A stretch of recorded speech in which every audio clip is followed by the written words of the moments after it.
Amen. Alléluia. Alléluia. Alléluia. Alléluia. Alléluia. Alléluia. Mais quel est le tout béni? À mon Dieu, nous avons le temps et le tout béni. Nous avons sorte de royaume. Et nous avons tourné le enfant de Dieu.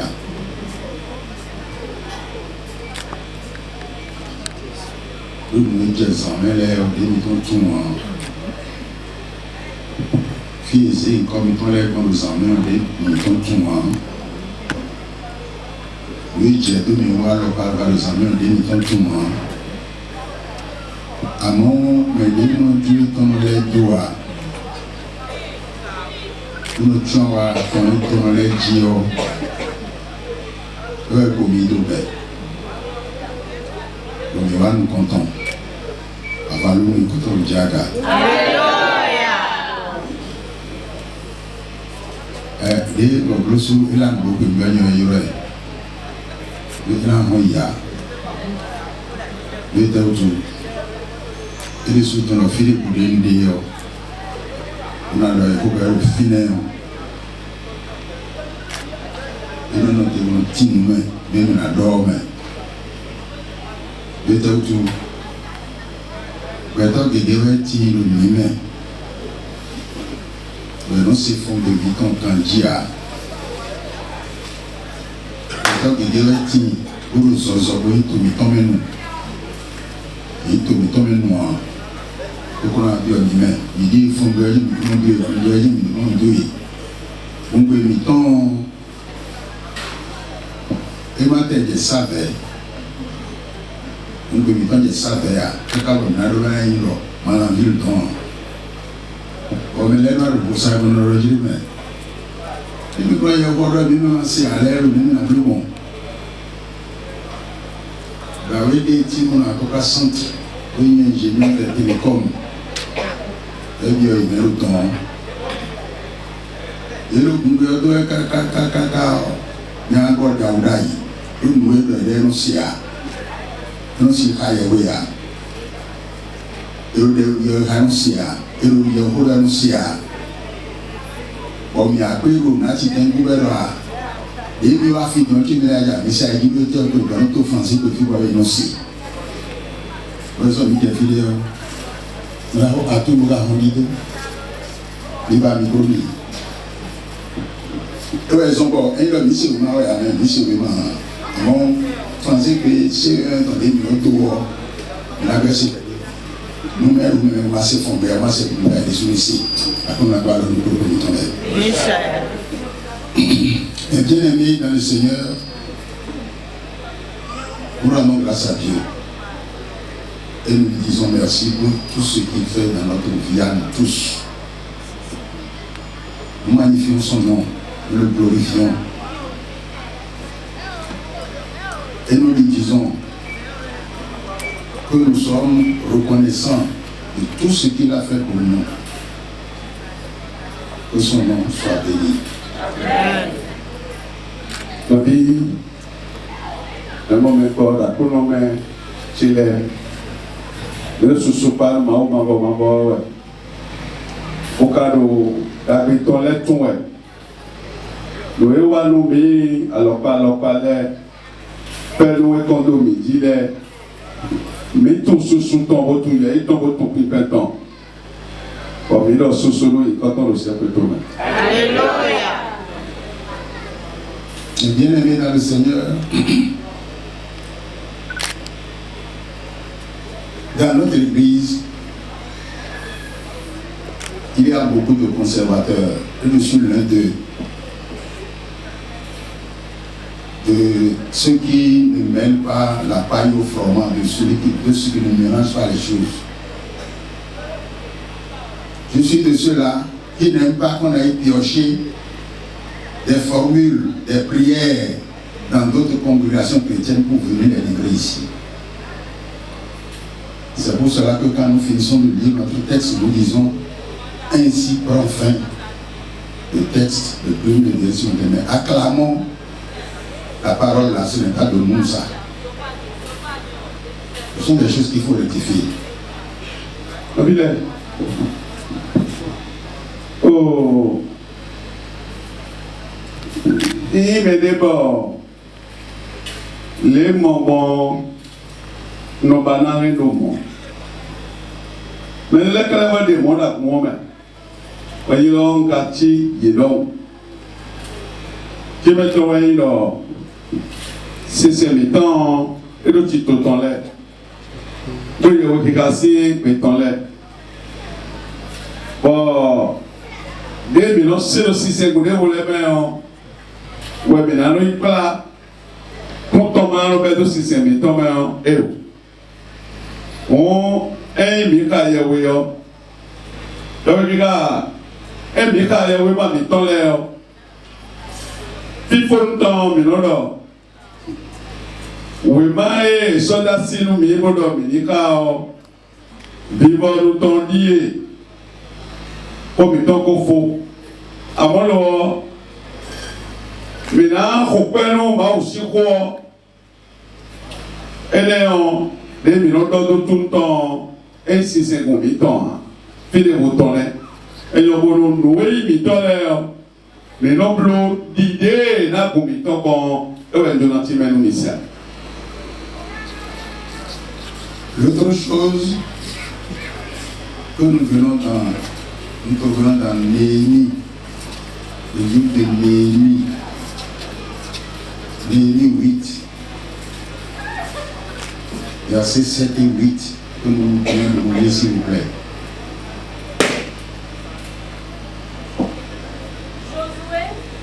Josué, on se tient debout pour lire.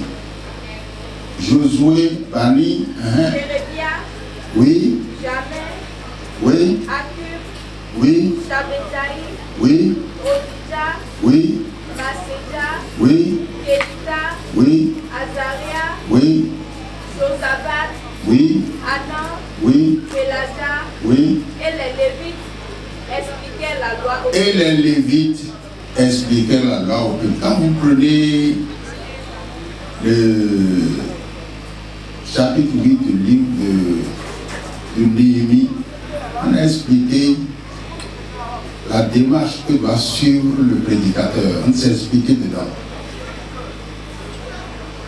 Ceux dont on vient de citer les noms, ce sont ceux qui sont chargés de lire la Bible, de lire le texte. Et au verset 8, qu'est-ce qu'on a dit? Il lisait distinctement. Dans le livre de la loi de Il lisait distinctement dans le livre de la loi de Dieu.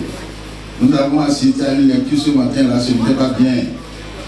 Quand on est désigné pour lire le texte, on se prépare. On se prépare. Parce qu'un texte bien lu et à moitié expliqué, ça, il faut que les gens en prennent conscience. Parce que quand nous avons des étrangers parmi nous, et que vous lisez le texte comme quelqu'un l'a lu tout à l'heure, là, ce n'est pas beau à entendre. Oh, vraiment, les mitons, t'attends, à Portica, Tewi, Soy, Tantongo, et le Holy Lumi. Nous comptons ici, il a dit nous.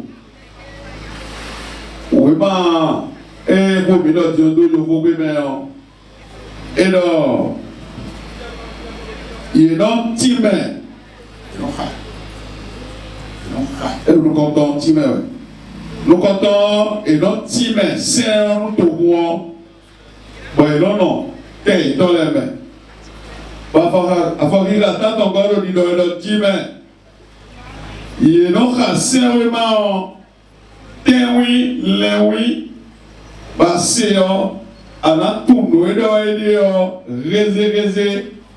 Bon, mais le pot, non, mon point de quoi est dans les hommes. Et tu as raison, bon, il y a un homme, donc, à le monde, il y a un homme, il y a un monde, il y a il y a un mari qui a un mis en est il faut il est tout there. Quand il tombe des bleus et ici, on doit aider et mon compte et tabou des bleus liés. On les voit pas mais tout le titi là. Et il est déwé non à ça. Donc il y a un commun et il y a un bon Chobono à la wate mon cotomeo à la kawe mable boka bon et la bidero nous tout ma tout et kawe à les retautu jolono abio meme on est kaka nous posons la dieneo nous y entendons le meme po et te kaka et le monde mondia udia lo on le gars il y a quoi on va me kawe ma kanjio nous edo ma deo mais docteur et donc tout il y a beaucoup d'entendre souvent et donc beaucoup nilo à zone là wa ok pour aller pour prendre si nous avons été compris, merci beaucoup. Et pour les cadeaux et mon colonel donc le thème de la semaine, les apparitions de notre Seigneur Jésus-Christ après la résurrection. C'est ça le thème de la semaine. Et le passage de l'Écriture dans lequel vous avez persévéré. Et par lequel vous êtes sauvés. Et par lequel vous êtes sauvés. Si vous le retenez. Ah, si vous le retenez. Tel que je vous l'ai annoncé. Autrement, vous auriez cru en vain. Autrement, vous auriez cru en vain. Continue. Je vous ai enseigné avant tout. Je vous ai enseigné avant tout. Comme je l'avais aussi reçu. Comme je l'avais aussi reçu. Que Christ est mort pour nos péchés. Que Christ est mort pour nos péchés. Selon les Écritures. Ce n'est pas de lui-même qui le dit. Il dit Christ est mort pour nos péchés selon les Écritures. Il a été enseveli. Il a été enseveli. Et qu'il a ressuscité le troisième jour. Et qu'il a ressuscité le troisième jour. Selon les Écritures. Ce n'est pas de lui-même qu'il parle. Il parle sous inspiration. Oui. Et qu'il est apparu à ses faces. Il est apparu à ses faces, c'est-à-dire à Pierre. Puis aux 12. Ensuite, il est apparu à plus de 500 frères. Il est apparu à plus de 500 frères dans la foi. Dont la plupart sont encore vivants. Dont la plupart sont encore vivants. Et dont quelques-uns sont sont morts. morts. Ensuite, il est apparu à Jacques. Il est apparu à Jacques. Puis à tous les apôtres. Après eux tous. Il m'est aussi apparu à moi. Paul parle. Il m'est aussi apparu à moi. Comme à l'avorton. Car je suis le moindre des apôtres. Je suis le moindre des apôtres. Mais la fille a donné à son nom, mais il n'a pas le Yakodo, c'est pas bien. La position là, c'est pas bien. Pour voir ça. Bon. Continue, c'est bon? Je ne suis pas digne d'être. C'est bon, c'est bon. C'est dans ce texte-là que de façon exhaustive, on nous parle des apparitions de Jésus-Christ après sa résurrection.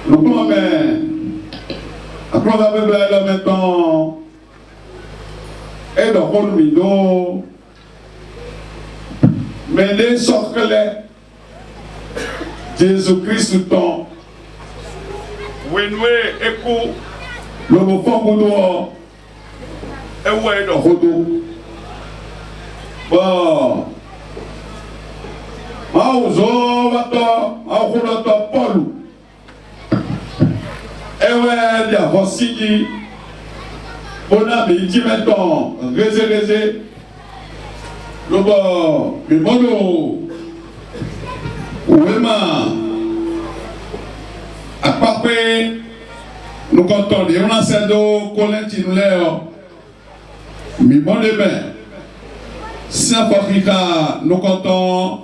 D'autres temps, bẹ́ẹ̀ ni dọ́ni yìí wẹ́ bó dọ̀ ndona fíìmì nọ́bílẹ̀ èmi dọ̀ wọ́n dàgbé máa ń tọ̀ dé ńlanu mi yọ bọ̀mí yíyọ bọ̀mí kárò kàwáńdé kọ́ ẹ̀ máa tó inú kọ́lé mẹ́ọ̀ bó mọ̀kùnrin kọ́lé mẹ́ọ̀ èyí dọ̀ mìíràn ló dìde ńkúrò mi gbọ́ ẹ̀yẹ bá ká ìbọn ọ̀hún ndidi mi tọ́ ẹ̀wùsù pìfọ́ lórí tẹ́ ojú nùwé ńkúrò mi lẹ́ọ̀ yẹlẹ súná dé ìnàmí gbọ́ ẹ̀kúrò mi gbọ́ dọ̀ kírísùwọ̀ ẹ̀kú nùwẹ̀ mi tọ́lẹ̀ dìde wọn amọ̀rọ̀ wẹ̀ máa mẹ́ọ̀ dọ̀ ekúbọ̀ èdì ló bẹ́ fọ́lọ̀ àsátọ̀ àtọ̀gọ́gbè dìde wọn amọ̀ pẹ́lẹ́gùdọ̀ ẹ̀sọ́ ẹ̀dẹ̀sọ̀klẹ̀ wẹ̀lú ẹ̀fọ́sí mẹ́ kúkú lẹ́mẹ́ọ̀ ẹ̀sọ́ ẹ̀dẹ̀sọ̀klẹ̀ sèfàs ẹ̀rọ ìpìyẹ́ bọ́sọ̀ ẹ̀dẹ̀sọ̀klẹ̀ nùkúlọ̀mẹ́tọ̀tọ̀ wéwèlẹ̀ ẹ̀nẹ́gùdọ̀ elevɔ sɔre sɔxlɛ nɔvi kaweko doma tɔn dozɛ bɔmɛ lɛ ɔ habu kpolokpɛ habu kako yi mati tɔ ɛnɛgudo esɔre sɔxlɛ nukulɔtɔtɔn Jacques poto nukulɔtɔtɔn de ekpolɛ kpo mɛ ne lɛ digudo nyɛnɛ sunɔ mɛ tu Paul wɔ esɔ ene sɔxlɛ mi yɛmɛ kpɛbi titine lɔnukplɔtɔ lɛmɛ numakadɛnu nudagbede kakalia. Merci beaucoup. C'est juste pour parler du thème. Le second thème d'aujourd'hui parle d'une autre apparition. Et cette fois-ci, le point focal de cette apparition-là,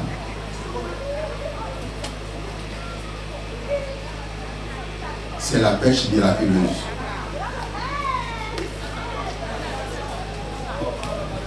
Bon, mais les socrets, mais Christ ton couteau couteau de fond, à peu près, t'as dit de connaître le chimène mine. Et quand il y a des là, elle est sur les socrets, mais les volets. Bon, et oui, mal les béton. Bon, mais là, au Ouégourou, nous tirons autant. Les si vous voyez quand nous millions, et sur les socrets, il nous filent, il nous tout dit. Mais avant d'aller vers les deux textes, l'homme a toujours recherché la proximité de Dieu dans sa vie. L'homme a toujours souhaité que quand il prie, que ses prières soient exaucées. L'homme a toujours recherché la sécurité de Dieu. Et c'est cela qui avait été annoncé quand Ésaïe disait que, en Ésaïe 7, verset 14, c'est pourquoi le Seigneur lui-même vous donnera un signe. Le Seigneur lui-même vous donnera un signe. Voici, la jeune fille deviendra enceinte. La jeune fille deviendra enceinte. Elle enfantera un fils. Et elle lui donnera le nom d'Emmanuel. Il mangera de la... Merci, c'est bon.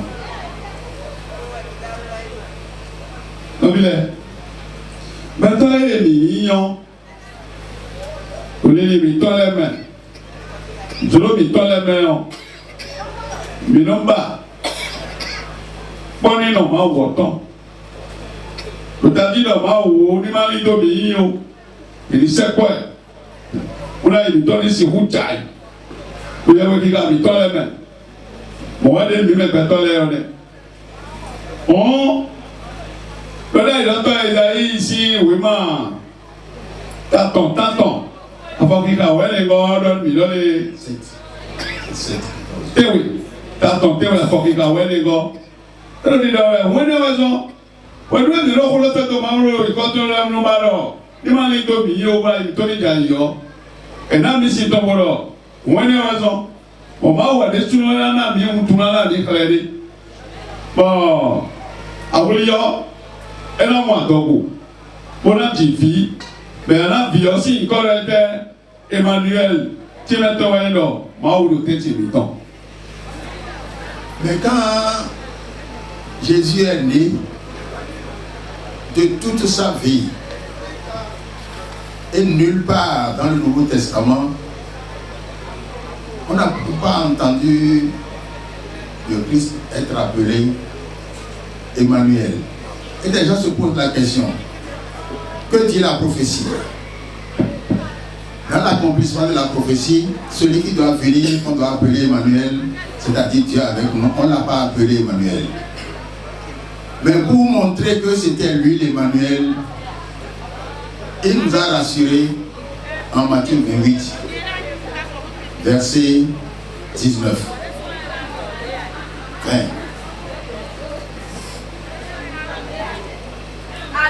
Allez. Faites de toutes les nations des disciples. Faites de toutes les nations des disciples.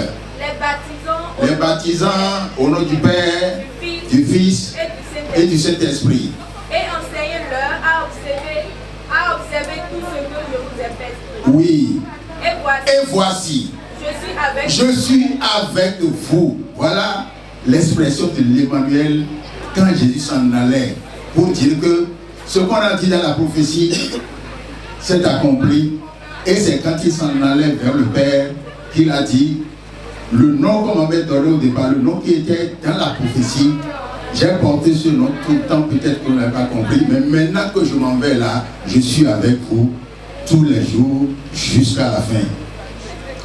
Et quand il en a, on a voulu aussi vie, ben Emmanuel, oui, il y en a le yoga Mandogo, on va dire bio.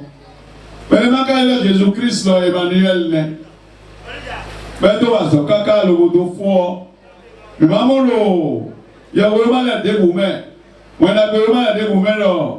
Et là, Emmanuel, ah, là, il y a Ekouya. Abi, et Chofo. Moi, il ne faut pas ça, on va rien à mon bio. Avant là, il y a un petit thème.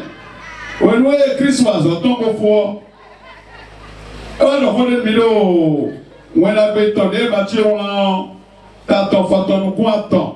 Africa, quoi, le poste, il cogo, pour le été. Et l'ami, oui, non, à Cotalé, pour les recevoir, poser doublement au vina.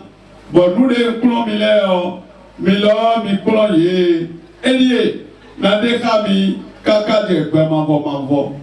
On voyait nous, et on t'y met les sous-aussi, quand, et là, Emmanuel, et on le petit menouille, le miouaïmon. Beaucoup de camis, caca, de Mambo, t'y mets on est. Mon esprit est dans l'allégresse. Et mon corps repose en paix. C'est ça la sécurité que recherche le chrétien. Car tu ne livreras pas. C'est bon. Oui, mais nous comptons. Hey, David, si, oui, mais pour le point de vue de l'Union, j'ai et bah oui, non les, donc on est bien, nous le résultat le bas, vous devez y avoir quand même, on peut s'arriver. J'ai dit à Dieu, David, donc autant de ici, on a dit mais, elle a pour lui, à l'écart de l'Ido et à la dossier là tu mets en gilon demi, nous sommes créés à fort. Les cas sont pour les communes l'autocation non pas, nous donnons bien. J'ai dit bah oui, mais le mal où mais on est. Mais vous voyez là où est, là il va oublier tu vois, à ton nous à toi et donc nous donner à pour Christ les gâteaux où toi mi ton les boutons nous et nous mi le canton et dans l'île mi dodo akpakwe disi kwe fili pe. Oye dodo file do ewulu owuli we. Ego do body do efe olu ye. Efa to we si huton. Tibeto we do ma wo wetu. Noe yonu miyan lo gato babona si hublo. Ene wewo no di uton sitan e binase. Et la question que je voudrais poser, d'abord à moi-même, puis à vous, qu'est-ce que nous pouvons sans Dieu? Que pouvons-nous sans Jésus-Christ? On a beau être fort comme un lion, est-ce que notre force dépasse celle du Seigneur? On a beau être sage, éminemment sage, mais est-ce que notre sagesse dépasse celle de Dieu? On a beau être intelligent, mais est-ce que notre intelligence dépasse celle de Dieu? On a beau chercher de protection partout, mais est-ce qu'il y a une protection qui soit supérieure à celle de Dieu? Nous cambions, mais c'est pour l'aider. On va voir les bien cambier les sous-noms. Mais quand il cambie, il le coule et tu vas si roublo qui sous mes mots. Mais c'est au long, mon avadalo, il est là-haut. Attends, il a mis ton on dit de mi-temps, c'est pas votre ouais.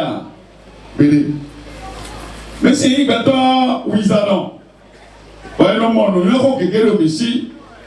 Mais c'est où le nom, que quand vous êtes pas autant, Bédé. Moi, vous traînez ami, oui, ouais, debout.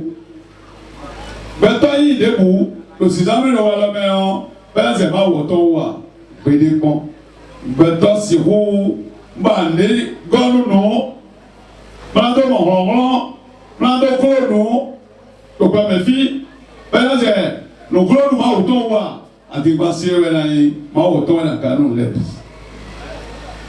C'est cela que nous récitons régulièrement dans un psaume, dans le psaume 23. Qui est un condensé de tout ce que je vous ai dit ce matin, c'est-à-dire la proximité de Dieu, la protection de Dieu, la sécurité de Dieu, tout se trouve dans le psaume 23. Hey, misère, on dit David dit on, t'attends, qu'on nous attend. Nous, nous, bon, l'autre, ils ont dit, bon, ils n'ont jamais pas autant. A force 7 ans. Et il avait libéré nous-mêmes. Et n'a mais quand et n'a mais nous connaît. Et quand on nous-mêmes. Et n'a mais y'en n'est depuis yo.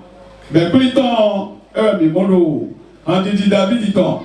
T'as ton qu'on nous compte, et nous le sommes 23 et même bon, midi. Mais déclare évidemment, moi, que nous allons lire s'il vous plaît. L'Éternel est mon berger. L'Éternel est mon berger. Je ne manquerai de rien au fur et à mesure, s'il te plaît. Il me fait reposer s'il te plaît. Moi, ouais, les bords tortés, les là où de bien.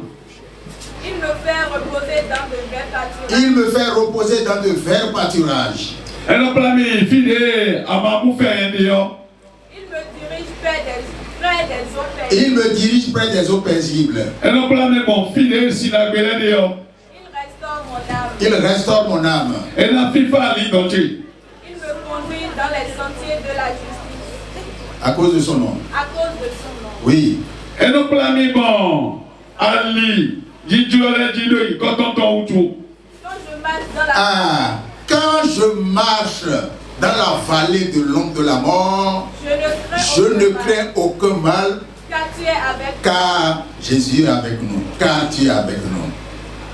Et dans nos enlisiens, nos tomatos, ces évreux, comme un non, dit que si nous ne connaissons pas tout le monde, nous sommes Mao de Kami, Christois et des commis pour les binous. Oui, vous voyez, nous avons beau réciter ce psaume-là. Nous le récitons peut-être 3 fois par jour. Et il arrive même que l'Esprit nous révèle de lire ce psaume.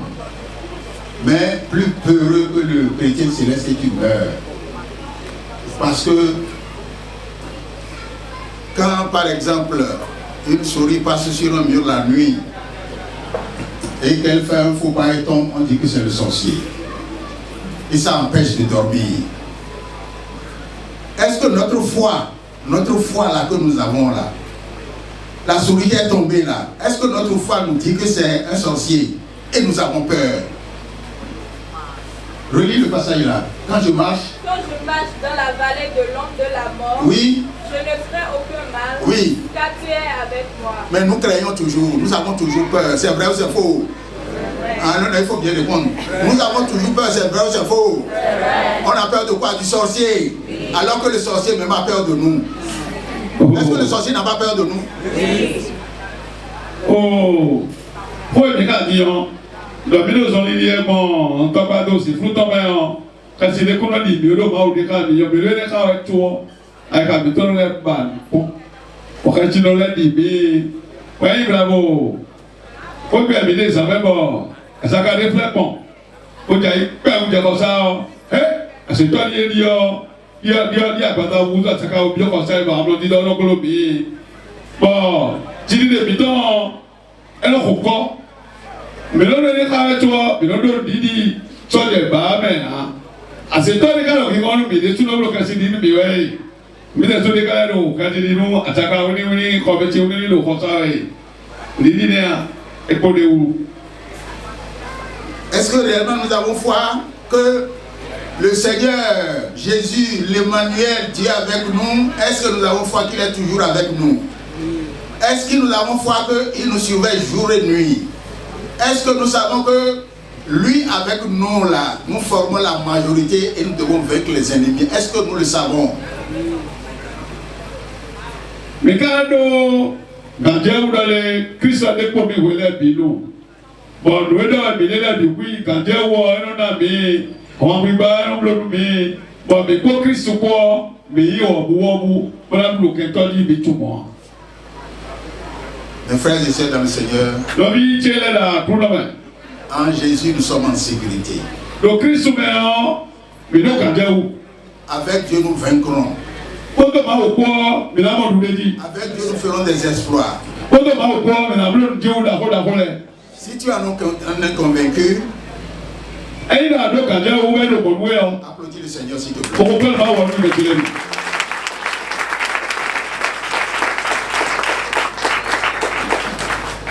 Le psaume 23 continue. Ta roulette et ton bâton me rassurent. Oui. Tu dresses devant moi une table en face de mes adversaires. Ah, tu dresses devant moi une table en face de mes adversaires. Hein? Tu oindules ma tête. Tu oindules ma tête et ma coupe déborde. C'est ce que le psalmiste a exprimé quand il disait en Psaume 16, le même psaume là, à partir du verset 5. Lisez-nous ça s'il vous plaît. L'Éternel est mon partage. Ah, l'Éternel est mon partage et mon calice. C'est toi qui m'assures mon lot. Merci. Oui, ma, Bitazion. Et tu m'as dit, le nous qui est tombé, ton est tombé. Maou était à volonté. Et quand ici ça d'autres nous bon, quand vous êtes le committant et go pour fla pour le coïnper. Bon, quand vous venez vous avez vraiment le Andi David ton le go et go calmi ça les dions tant que faut ton pour le go dans les maou et oui marqué top temps pour le yéméon d'abelé nous les pider nous pour le comiton. C'est pour cela que mes frères et sœurs dans le Seigneur, notre foi nous dit que Jésus est avec nous. Notre foi nous dit que nous sommes dans les faveurs de Dieu. Notre foi nous dit que Dieu veille sur nous. Pourquoi alors avons-nous peur? Pourquoi avons-nous peur quand nous chantons Yewe asodi goublo, Yewe akololo.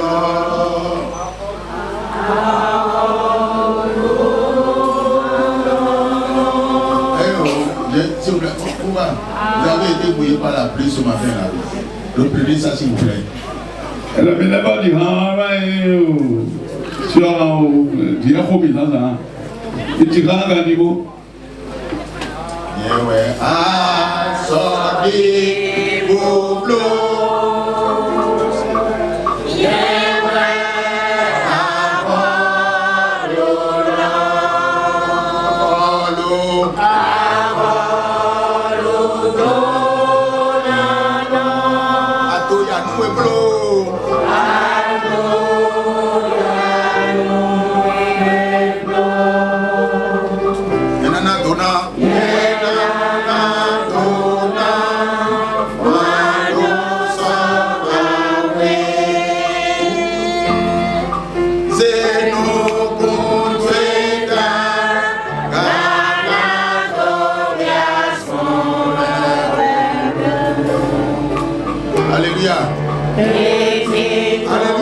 et donc infiniment dit ouais Jésus de koto kweko amlanyo et de koto kweko ada kime da joba mo et de koto kweko ado joba mo lo ye de koto kweko ado toje de koto kweko ado clé même le grille ouais de koto kweko fita question gadi nous sommes en sécurité parce qu'il craignait les représailles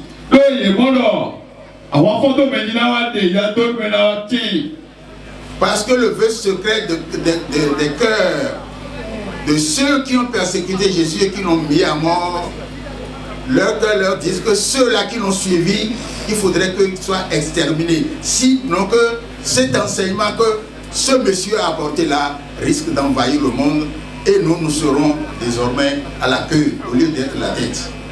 Ah. Mais quand Christ soulève pour les gars qui a toléré, nous pouvons mais nous pouvons voir, mais deux y a des cas le beau oui. Et quand vous messieurs, depuis toléré, mais ma pour le père, nous il est pour le père, on a la petite oreille, on met les mains à faire comme il temps, on croit, elle a l'air pour elle attend. Voyez, mais quand vous Christ soulève, il y a des lèvres, et là, il couteau. C'est pour ça que quand ils étaient réunis dans la chambre haute, ils s'étaient cachés.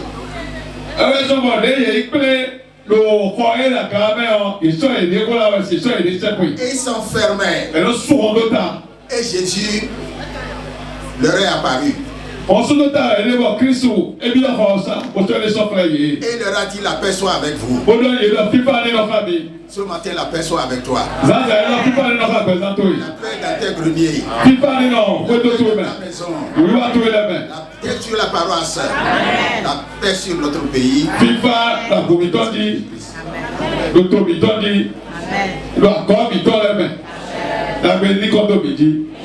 Donc quand il est apparu, il y en a un qui n'était pas là. C'était Thomas. Thomas qui avait un cœur de lion. Il dit mais nous restons ici enfermés. Mais nous allons mourir de faim.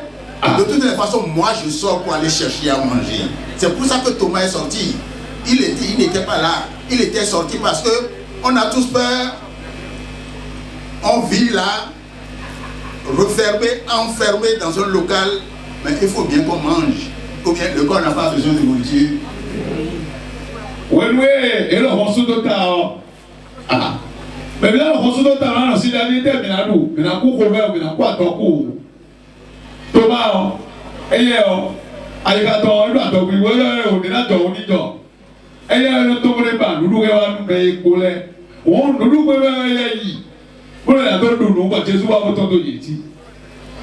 et vous connaissez la suite. Quand la fois suivante, Jésus est venu, il a vu Thomas. Mais avant, quand les apôtres lui ont raconté que le Seigneur est venu, il leur a dit non, allez raconter votre histoire à un autre, pas à moi. Thomas, oh, merci, Jésus, et votre tête, ça allait le faire. bon, mais d'accord, mais il tombe dans le tout pour le contrôle de l'autant. Mais malheureusement, La fois suivante, et Jésus est d'accord. Thomas était là. Thomas le filet. Et quand il a vu, Des moyens. il a dit Thomas. Alors, Thomas. Il dit mon Seigneur et mon Dieu. Alors, Parce que ce qu'il disait, si je ne le vois pas, pour mettre mes mains dans ses mains, mon côté dans son côté là, je ne croirais pas. Il dit Thomas, mets tes mains dans mes mains, dans les traces des pointes. Mets ton doigt dans mon côté là où j'étais percé. Et crois désormais. Alors Thomas, alors oui, à quoi l'on t'est pas où tu peux aller? Le Thomas là il dort. Quand il y a l'homme, il n'y a pas moins. Bon, vous dites pas où ça le sol des mains. Ma fille est sortie, elle a déjà vu ton sol, tu sors le bon monde, il y a un lien. La dit qu'on peut dire, caca des cousins. Et bon, alors Thomas, ben il est quoi? Alors dit, le nouveau bataille. Ça le vidéo, ça d'accord avec. Ça vidéo, ça doit attendre avec fille tombée dehors, il est sous nos mains, tout on dit. Les Thomas là, qui sont ici, levez les doigts. Ben Thomas ou le filet, mais on dit nous peut dire. Alors maintenant il y a gars. Hein? Il n'y en a pas? Non, je sais que nous tous là, nous sommes des Thomas. C'est vrai ou c'est faux?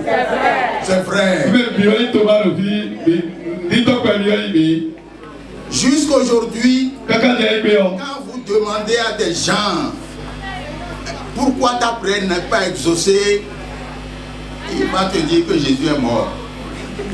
Il n'est pas vivant. Et quelqu'un a vu à travers mes lèvres. J'avais regardé, moi au passé, autocité, Jésus a dit quoi? Au fond, Jésus a dit, il y a un petit bon, encore. Il y en a qui ne savent pas que Jésus est avec eux. Mais là, tout le Christ est quoi? Et ils chantent Jésus t'ignomme. Alors qu'en réalité, ils ne croient pas à ce qu'ils chantent. Vous pensez que c'est vrai ou c'est faux?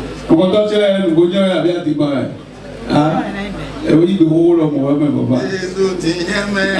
Jésus t'ignomme. Et après, il dit Jésus a fait de l'eau. Oh, regarde le filet d'eau. Le filet. Ma soeur,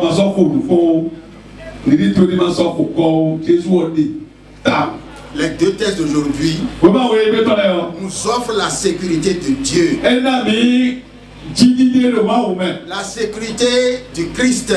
La sécurité de l'Emmanuel, Dieu avec nous. La sécurité matérielle. L'Éternel ne permettra jamais. Il ne permettra jamais. Il ne permettra jamais. Que toi qui es un prince, que toi qui es une princesse, que tu ailles tendre la main au monde. Il ne permettra jamais. Par la jaille dit pas béni. Par la jaille ce matin dit pas béni.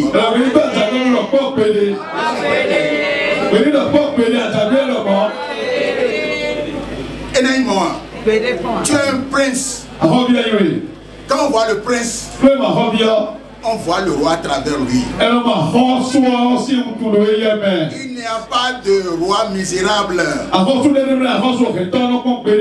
l'essence, le roi est celui qui est riche.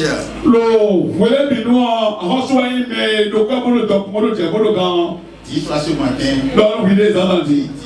dis à ton frère, tu es un prince. Tu ne manqueras de rien.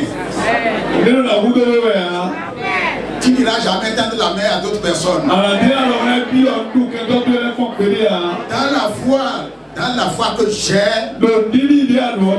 répète, dans la foi que j'ai, l'Éternel est là pour moi. Quand je l'appelle, il va m'exaucer. Parce qu'il est avec moi. Jésus t'aime. Chantez, ne peux pas chanter avec moi. Jésus t'aime. Bigo, oui, oui, non, non,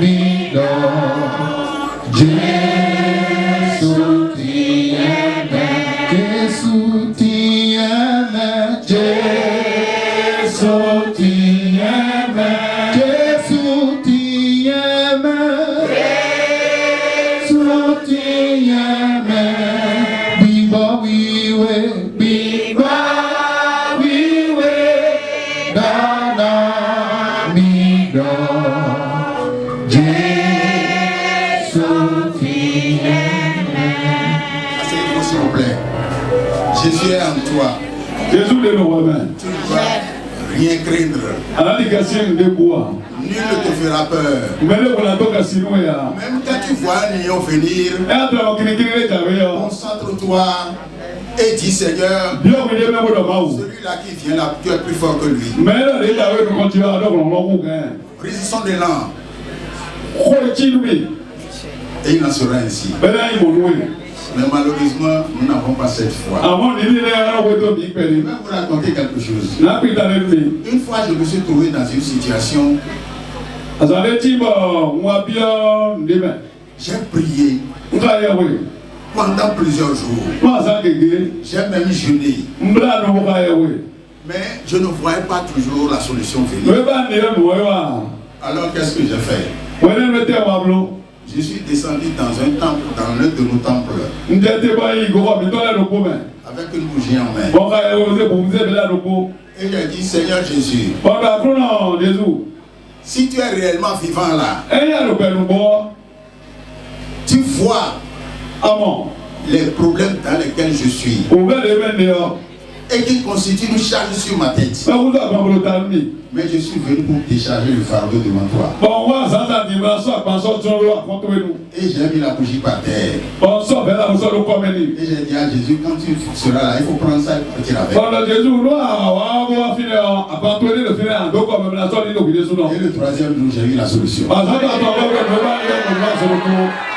Alléluia. Il est avec nous. Il n'est pas loin de nous. Mais notre problème c'est quoi? Ce qui fortifie la foi, ce qui nourrit la foi, c'est la parole de Dieu. Nous l'avons laissé de côté. Nous avons laissé la Bible de côté. Et quand on parle de Bible, ça ne nous dit rien. Nous avons fait 5 ans, 10 ans, 20 ans dans l'Église, mais on n'a jamais acheté la Bible. Est-ce que Romains 10, verset 17 nous dit? Ainsi,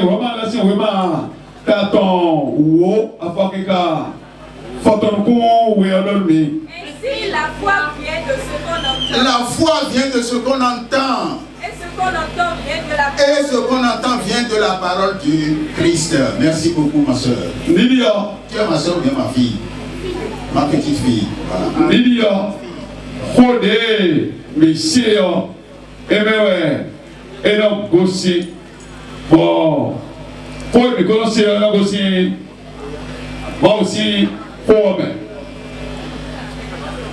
Donc, c'est une invite ce matin. C'est une invite ce matin. Pour dire que tu dis peut-être que tu as la foi. Mais dire, proclamer qu'on a la foi, ça ne suffit pas. Est-ce que tu as compris? Parce qu'il y en a parmi nous. Il y en a parmi nous. Et peut-être qu'ils sont ici dans cette salle, dans ce temple avec nous. Et qui ont sous leur robe des ceintures de sécurité.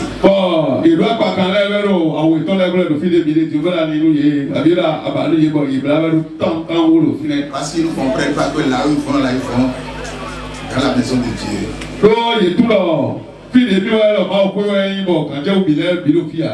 Aujourd'hui, dans notre église, il y a des charlatans. Ceux qui constituent les charlatans, il y en a. Ceux qui mettent des bagues au doigt, il y en a. Ceux qui flirtent encore avec les gens du monde, nous les connaissons. Et tu n'as pas compris que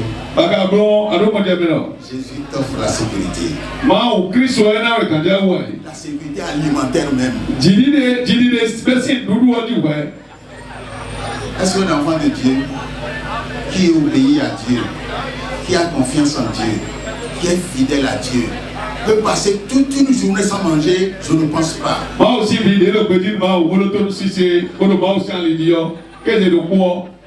Mes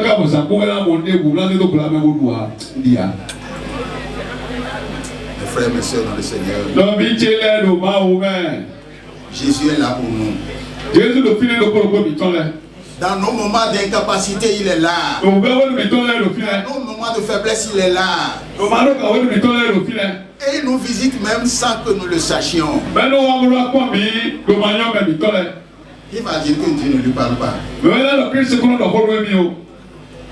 Je pose la question qui dit Wọ́n yìí wà kàbí yọ. Dieu ne lui a jamais parlé. Bàbá òkú dọ̀ kọ́lọ́ mi bọ̀ gbèdé gbèdé náà dọ̀. Dieu vous parle. Ọ̀rọ̀ dọ̀ kọ́lọ́ mi. Et c'est pour ça qu'à un moment donné, la chose m'a dit que Ẹ bá gbèdé náà dọ̀ ní dọ́tà yìí ká mẹ́nu mi dọ̀. quelle est cette chose-là? Ẹ tẹ́wọ́ yìí wẹ̀dẹ̀ yọ. Quelle est cette chose qui Ẹ tẹ́wọ́ yìí nùwọ́n dọ̀ ẹ̀rọ ní dọ́tà yìí mẹ́nu mi dọ̀. Un jour, un étranger est venu chez moi Tòun ní bá kò tí lọ kó gbè. et je le raccompagnais. Bọ̀ kúlẹ̀ bọ̀ lóyún Et on s'est arrêté quelque part, bọ̀ mí náà tẹ̀lé òfin on bavardait bọ̀ mí lóru pé dọ̀ ẹ̀. et une voix me dit, là vous êtes là, quittez là. Bọ̀ ìka lòun dọ́tà ká mẹ́rin fíẹ́ mi lè fíẹ́ mi kò sí fi náà.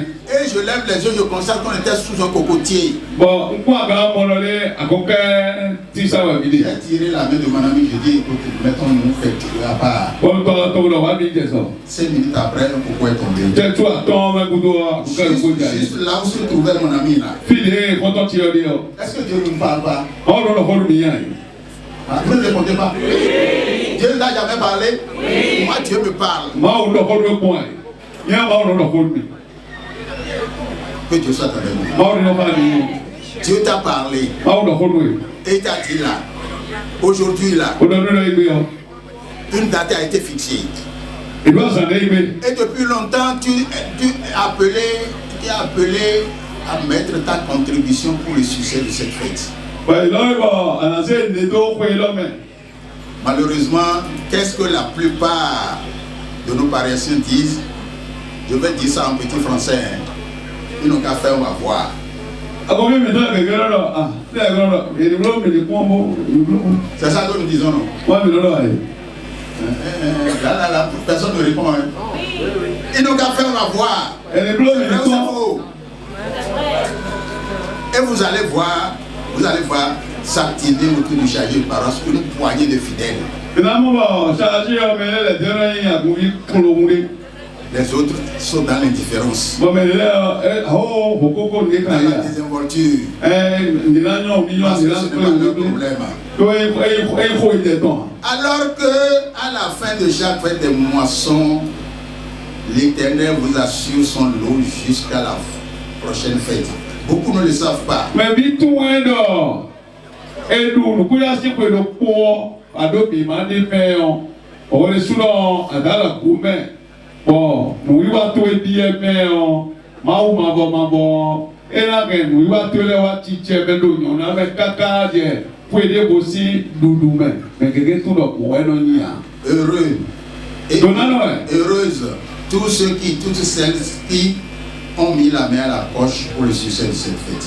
Donnant wáyé mẹ́rọ sunu mẹ́rọ yọ̀nù mẹ́ ìdálọ̀ gbó mẹ́ odò tọ̀fún nùkúyè lọ sí sísẹ́ ọ. Heureux heureuses toutes celles qui ont travaillé, ont mis la main à la pâte pour que ça puisse réussir. Mɛ zabaza itɔ koko kan kolo kuyɔ ni do yɛ iye yɔ tonalo wa ibɛ ne lɛ bi. Heureux toutes celles qui ne sont pas de cette paroisse, mais qui sont arrivées ici ce matin. Que l'Éternel les comble de joie. Mɛ gosi file mo bɛ sisɛ mo bɛ file tɔn mo ka wa o tunale ena ya tɔmuna yɛ i bɛ sosonu nuku ya si kuyɔ maa o na kɔn jɛ do gbɛsɛ mi tɔ lɛ mɛ. Heureux le chargé de cette paroisse.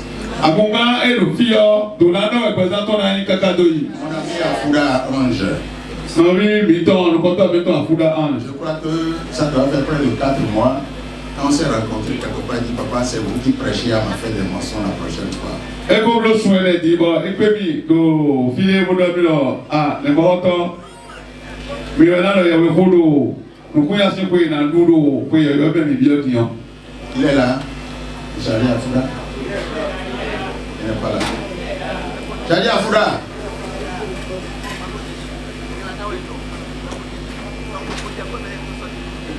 Tu es un homme béni. Applaudissez-le s'il vous plaît. On ni do ko dan to. Tu sais, tu as bien fait de m'avoir averti parce que j'avais pour aujourd'hui là 3 autres invitations. Mais je dis, je sers celui qui vient le premier. Et puisque tu as été le premier, c'est pour ça que je suis venu. Cela veut dire que tu seras toujours le premier dans ta vie. Tu seras toujours la tête de la queue. Tu seras toujours envoyé en bas. Applaudissez très fort le Seigneur Jésus. Merci Chali Afouda. Quand je suis arrivé sur les lieux, vous voyez ce que mes yeux ont vu, ce que mes yeux voient là. Parce que j'étais ami de cette paroisse, je venais ici régulièrement. Et en ce moment-là, j'étais en train de penser que nous allons avoir le plaisir d'être aujourd'hui dans ce temple qui est en construction. Et comment c'est arrivé? Tout ce qu'on arrive à mettre de côté après faire des moissons là, ça ne suffit pas. Hein? Il y a les efforts des amis, les efforts du chargé, les efforts de bonne volonté qui ont conduit à ce que nous voyons ce matin. Que l'Éternel bénisse vos poches. Amen. Oh, c'est ça qu'on a dit, c'est ça qu'on a bien dit, quand on est au fil. Et quand on l'a dit, le carreau de mon fils, comme les Indiens, et j'attends le bouillon. Bon, écoute, le corps, pas ouais. Et il a pris le fil, alors qu'on peut il a pris le nos édéments. Et les gars, il a à Congan, les souvent, elle a bleu temps, quand on l'est, même au même colère, elle en a bleu. Moi, on est deux là pour le corps comme temps. Je voudrais prier. Notre Seigneur, notre Dieu. Pour que les écluses des cieux s'ouvrent. Et pour que les bénédictions pleuvent en surabondance sur vous. Dans vos foyers, dans vos commerces, dans vos activités. Et que l'Éternel soit toujours avec vous. Au nom de Jésus ne vous abandonnera pas. Vous tous qui êtes ici arrivés, je parle maintenant à mes divorcés, à mes non-divorcés. Vous savez, il y a une prière. Et c'est Madame Abor, pour ceux qui m'ont connu là. Il dit, Dieu va vous garder et il va vous regarder. Applaudissez les demoiselles. Que Dieu soit avec vous. Nous allons nous tenir debout pour prier. Demandez à l'Éternel, formuler les vœux de votre cœur. Parce qu'il a dit en Somme 20, verset 5, que l'Éternel vous donne tout ce qui encore désire et qu'il accomplisse tous vos desseins. Aujourd'hui, là, ce matin-là, Dieu va opérer quelque chose en nous. Il va opérer des miracles comme la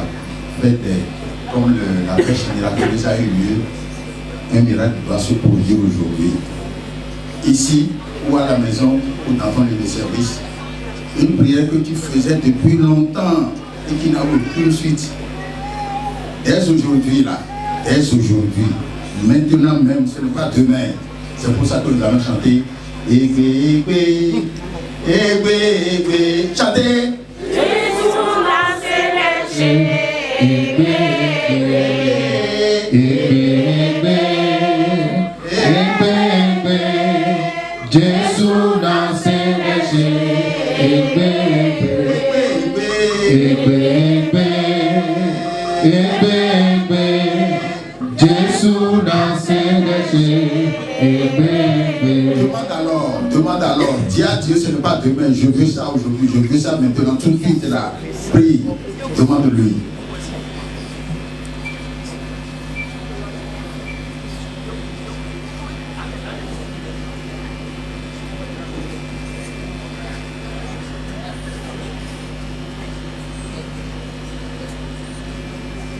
On ne prie pas les yeux ouverts, les yeux fermés.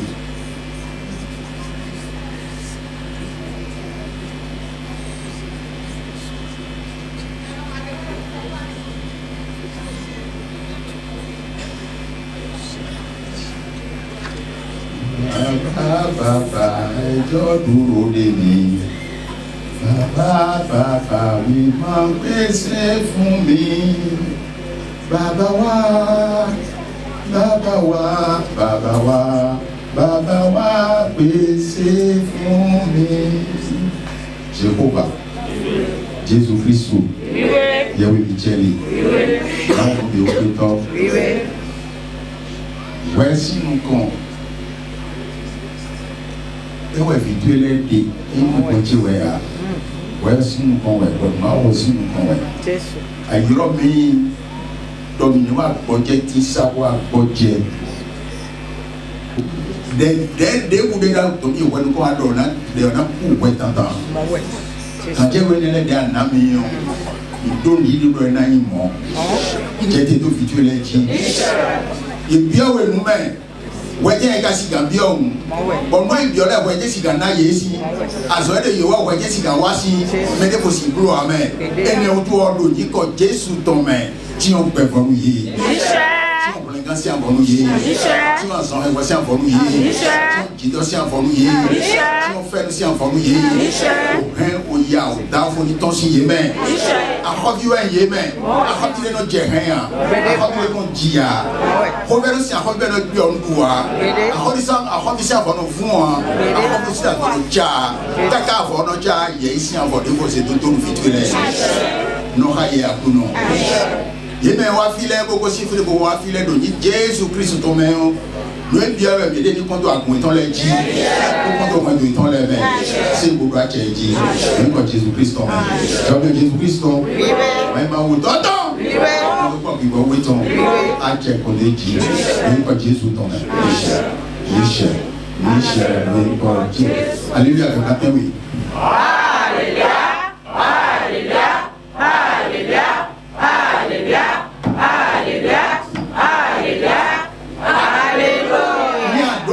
Gbọ́dọ̀ tẹ̀lé ìdìbò ẹ̀kọ́ jẹ kóònù mákàn. Kóònù náà kóònù tó fi ṣe gbẹmẹ. Ó kóònù tó fún gbẹmẹ. Kóònù náà wọ gbẹmẹ. Ó gbé dà kóònù